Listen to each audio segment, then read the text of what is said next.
ඊයේ ජනාධිපති අනුර දිසානායක මහතා රණවිරු විජයග්‍රහණේ සැමරුමට ඇවිල්ලා ඇත්ත වශයෙන්ම ඔහු එන්න නෙවෙයි හිටියේ. අපි දැක්ක පහුගිය ඊයේ එක්තරා පෞද්ගලික නාලිකාවක තිබිච්ච දේශපාලන සංවාද වැඩසටහනකදී විජිත හේරත් අමාත්‍යවරයා කියනවා ජනාධිපතිවරයා මුලින්දම්ම එන්න තමයි හිටියේ. sannivedanaye ප්‍රශ්නයක් වෙලා තිබුණා කියලා. sannivedanaye ප්‍රශ්නයක් වෙලා තිබුණා නම් ආරාධනා පත්‍රයේ එතුමගේ නම නැතුව ආරක්ෂක නියෝජ්‍ය ඇමතිගේ ප්‍රධානත්වයෙන් කියලා ආරාධනා පත්‍රයේ නම තියෙන්නේ කොහොමද කියලා අපි අහන්න කැමතියි. ඒ නිසා ගහ දන්න මිනිසුන්ට කොල කඩා පාන්න හදන්න එපා. බොරු වලින්ම ජීවත් වෙන්න හදන්න එපා. පච වලින්ම ජීවත් වෙන්න හදන්න එපා. කයියෙන්ම ජීවත් වෙන්න හදන්න එපා. ආවෙත් කයියෙන් පච වලින් බොරු වලින් මුසාවාදෙන් ඉන්න හදන්නෙත් බොරුවෙන් පචෙන් මුසාවාදෙන් කයියෙන්. දැන් ආරාධනා පත්‍රය ගහන්නේ නැහනේ ජනාධිපතිවරයා මුලින්දම ප්‍රධාන ආරාධිතයා හැටියට සේනාධිනායකයා හැටියට සහභාගී වෙන්න නියමිතව තිබ්බනම් එහෙමනම් ආරාධනා පත්‍රය තියෙන්න එපා නම.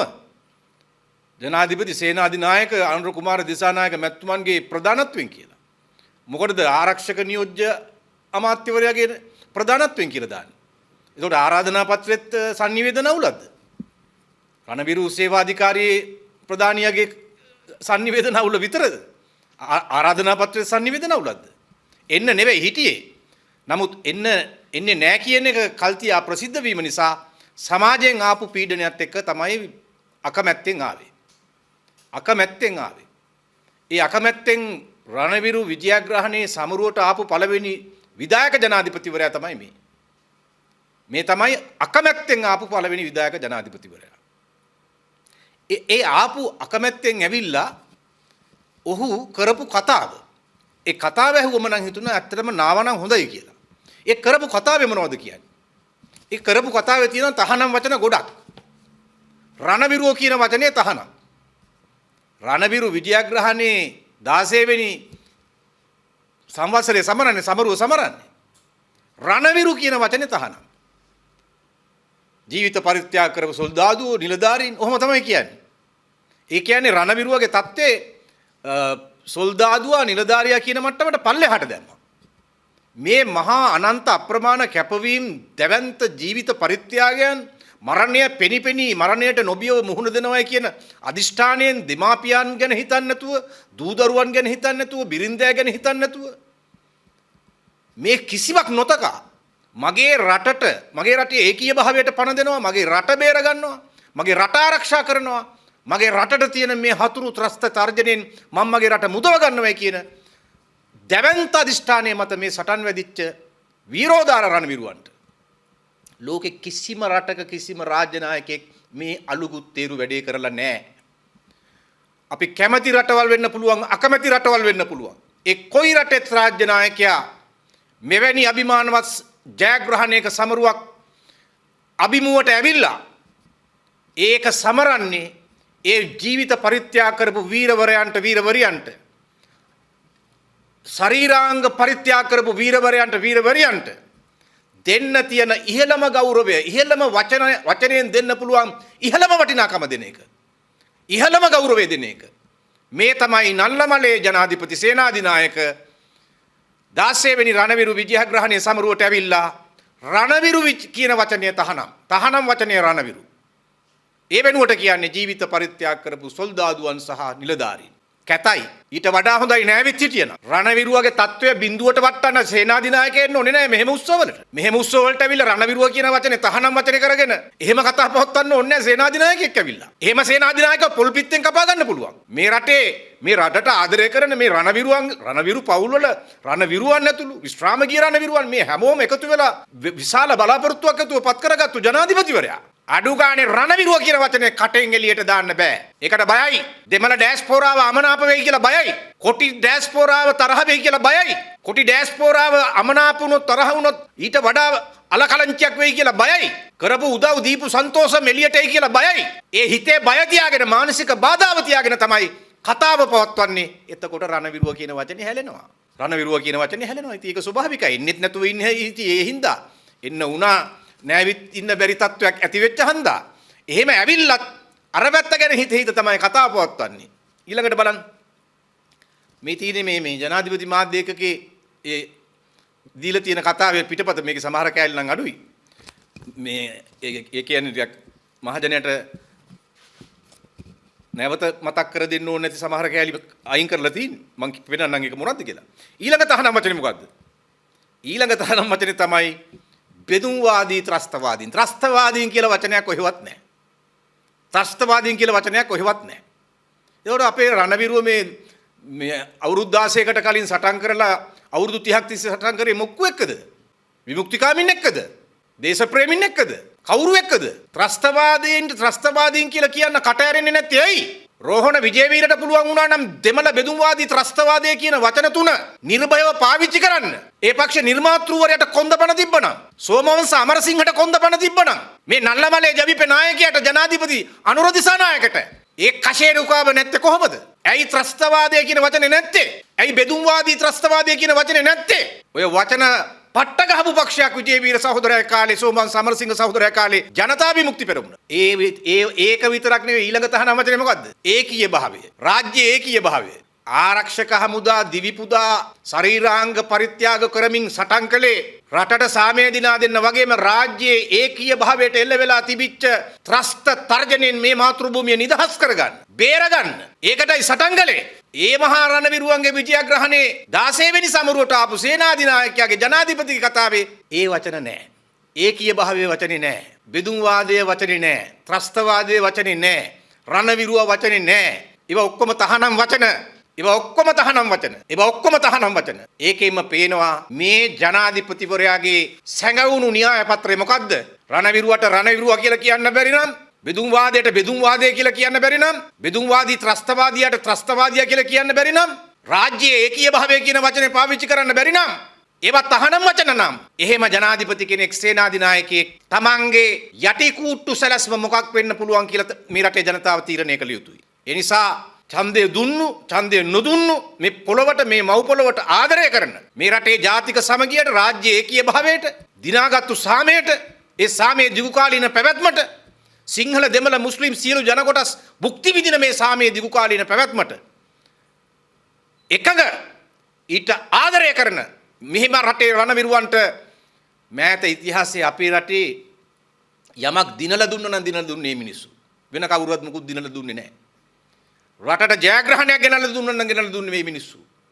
මුළු ලෝකෙම කිව්වා මේ LTT ත්‍රස්තවාදයේ ලෝකේ භයානකම ත්‍රස්තවාදය පරද්දන්න බෑ කියලා. මරාගෙන මැරෙන බටයෝ හැදුවා. මරාගෙන මැරෙන මිනිස්සු ප්‍රහාරෙල්ල කළා. දැන් ඊ අතර ජනාධිපතිවරයා කියනවා මේ තහනම් වචන වලට අමතරව එතුමා කියනවා හරි අපූර්ව කතාවක්. දැන් මේ මෙතන කියනවා අපේ සොල්දාදුවන් විශාල පිරිසක් ජීවිත පරිත්‍යාග කළා. ඊළඟට කියනවා ඒ වගේම සොල්දාදුවන් විශාල ප්‍රමාණයක් සදාකාල ලාභාදිත තත්ත්වයට පත් වුණා. සොල්දාදුවන් ඔබ දන්නවා ආරක්ෂක හමුදාවල හැමෝම රණවිරුව නෙවෙයි. ජීවිත පරිත්‍යාග කරපු, ශරීරාංග පරිත්‍යාග කරපු, සටනේදී ඒ හානි සිදු වෙච්ච ඒ අයට තමයි අපි රණවිරුව කියන්නේ. දැනට සේවයේ නිරුපද්‍රිතව නිරත වෙන කෙනා අපි රණවිරුව කියලා හඳුන්වනවා තමයි. නමුත් සැබෑම ලෙසම රණවිරුවන් කියන යෙදුම එන්නේ ඒ ජීවිත පරිත්‍යාග කරපු, ශරීරාංග පරිත්‍යාග කරපු ඒ අයට. දැන් එහෙම අයට නෙමෙයි කියන්නේ මේ සොල්දාදුව කියලා. රණවිරුව කියලා කියන්නේ නැතුව. ඊළඟට බලන්න මෙන්න මෙහෙම කියනවා. නමුත් යුද්ධය යන වචනේට තියෙන්නේ යුද්ධය යන්නම පමණයි. නමුත් මේ සටන් කරන ලද කිසිවෙක් යුද්ධ කලේ යුද්ධයේ අපේක්ෂාවෙන් නොවේ. ඒ හැමදෙනාම යුද්ධ කලේ සාමයේ අපේක්ෂාවෙන්. යුද්ධය මොනතරම් ඛේදවාචකයක්ද? අද උතුර දකුණ කියා ભેදයකින් තොරව මේ යුද්ධයේ විනාශය සහ ඛේදවාචකයේ නටබුන් මතින් ගොඩනැගී තියෙන අපි දැක තිබෙනවා. මේක තවත් පැහැදිලිව කියනවා මෙන්න මෙහෙම. මා මීට පෙරත් ප්‍රකාශ කළා කිසිවෙක් මේ යුද්ධයට එළඹෙන්නේ යුද්ධය වෙනුවෙන් නෙවෙයි. හැම කෙනාම අපි අතටගෙන ඉදිරියට ගියේ සාමය වෙනුවෙන්. යුද්ධය වෙනුවෙන් යුද්ධ කරන්නේ නැහැ. යුද්ධ කරන්නේ සාමය වෙනුවෙන්. දැන් මෙතන කියන්නේ කොටි ත්‍රස්තවාදීනුත් යුද්ධ කරලා තියෙන්නේ සාමය වෙනුවෙන්. දලදා මාලිගාවට ගහලා තියෙන්නේ සාමය වෙනුවෙන්. ජයසිරි මහ බෝධිය ඉදිරිපිට සිල්ගත්තු බෞද්ධ සදහැවතුන්ව තොග පිටින් මරලා දාලා තියෙන්නේ සාමය වෙනුවෙන්. මරු සාමයක් වෙනුවෙන් කරලා තියෙන දේවල්. කැපිලිති ගොල්ලෑවේ අහිංසක ගම්මානේ මිනිස්සු බඩදරු අම්මලා පවා කපලා කොටලා ඝාතනය කරන්නේ මහරය ඇවිල්ලා සාමය වෙනුවෙන්. ඒ සිවිල් මිනිස්සු මරා දාලා තියෙන්නේ සාමය වෙනුවෙන්. අරන්තරාවේදී නිරායුධ බෞද්ධ භික්ෂුන් වහන්සේලා, සාමණේර ස්වාමින් වහන්සේලා ඇතුළුව කපලා කොටලා මරලා දැම්මේ සාමය වෙනුවෙන්. මරු සේනාධිනායකතුමනි, මරේ මරු සාමය වෙනුවෙන් සටන් කරපු උන්දලා කරලා තියෙන හරිය හොඳටම හොඳයි. දෙයි හාමුදුරුවනේ මෙහෙම කියන්න පුළුවන් කාටද? බෙදුම්වාදී ත්‍රස්තවාදීන් කරන්න පුළුවන් ම්ලේච්ඡ ඝාතන කෝච්චිවල බෝම්බ තියලා මරලා තින්නේ. බස්වල බෝම්බ තියලා මරලා තින්නේ. අර ඩී.එස්. සේනානායකගේ කොළඹ ඉස්කෝලේ දරුවෝ ක්‍රීඩාවට ගිහිල්ලා කෝච්චිය එනකොට මැරුම් කෑවේ. දෙහිවල කෝච්චියේ බෝම්බ පුපුරවලා මරා දැමුවේ. නිරායුධ අහිංසක සාමාන්‍ය සිවිල් ජනයා. කොටුව බෝගහගාව බෝම්බ තියලා මරා දැම්මේ නිරායුධ අහිංසක සිවිල් ජනයා. ආරක්ෂක හමුදා සිවිල් ජනයා මරා දාන්න කටයුතු කළේ නෑ. දහස් ගාණක් සිවිල් ජනයාව බේරගත්තා. දින ගාණක් කන්න නැතුව හිටපු මේ මිනිසුන්ට තමන්ගේ බත්පත දුන්නා. දින ගණනාවක් තිස්සේ निराහාරව හිඳලා හැදිලා තිබිච්ච ලෙඩ රෝගවලට බය නැතුව මේ රටේ වෛද්‍යවරුන් වෛද්‍යවරියන් ඔය වවුනියාවට ඒ ප්‍රදේශවලට ගිහිල්ලා ඒ අවතන් වූවන්ගේ කඳවුරු වල අවම පහසුකම් යටතේ ඒ සෞඛ්‍ය සේවා සැපෙව්වා. ඔවුන්ගේ ජීවිත ආරක්ෂා කරා. පිරපාහරන්ගේ අම්මටත් ඒ සාධාරණ ඉෂ්ට කළා.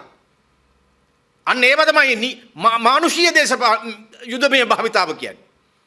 කොටි ත්‍රස්තවාදීන් එහෙම කරාද? පොලිසිය 500 ගාණක් යටත් වුණා. මරා දැමුව විතරක් නෙමෙයි ඔවුන්ගේ ශරීරයේ තිබිච්ච ලේ ටිකත් කොල්ල කෑවා. ඒ තරම් මිලෙච්චෝ දැන් බලාගෙන ගියාම දිසානායක තෙමේ කියන විදියට ඒ ඔක්කොම සාමය වෙනුවෙන් මරු සාමය වෙනුවෙන් තමයි කොටි ත්‍රස්තවාදීන් ඒ ඔක්කොම කරලා තියෙන්නේ. මේ තමයි ත්‍රස්තවාදයට සුදුහුණු ගාන ජනාධිපති. බෙදුම්වාදී ත්‍රස්තවාදයට රටේ ජනාධිපතිම සුදුහුණු ගානව නම් කැනඩාවේ දෙමළ ඊළාම් සිතියම දාලා මහා මාර්ගයේ ඉදිරිපිට ස්මාරක හදනකොට වෙල්ලමුල්ලි වෛකාල් වල ජනසංහාරක දිනේ සමරන්නේ. ජනසංහාරක දිනේ සමරන්නේ.